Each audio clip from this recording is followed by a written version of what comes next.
की है बाबा जो बहता है तो कहता सुभान अल्लाह, बाबा जो उठता है तो कहता सुभान अल्लाह, बाबा जो जनाबे वाली जमीन से चलता है तो पैर पुटता है, पैर पुटदे सारी आखर सुभान अल्लाह, फिर दूसरा पैर पुटता कहता है सुभान अल्लाह। बाबा जी जो बैठते हैं कहते हैं सुभान अल्लाह, उठते हैं सुभान अल्लाह, रोटी शुरू करते हैं तो कहते हैं सुभान अल्लाह।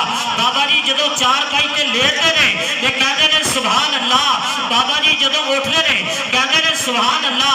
बाबा जी को किसी पूछा कि बाबा जी ये जनाबे वाली जो बहते हो तो कहते हो सुभान अल्लाह, जो उठते हो तो कहते हो सुभान अल्लाह, जो लेटते हो तो कहते हो सुभान अल्लाह, जो रोटी खाते हो तो कहते हो सुभान अल्लाह, जो चार पाई से लेटते हो तो कहते हो सुभान अल्लाह। इसका मतलब की है?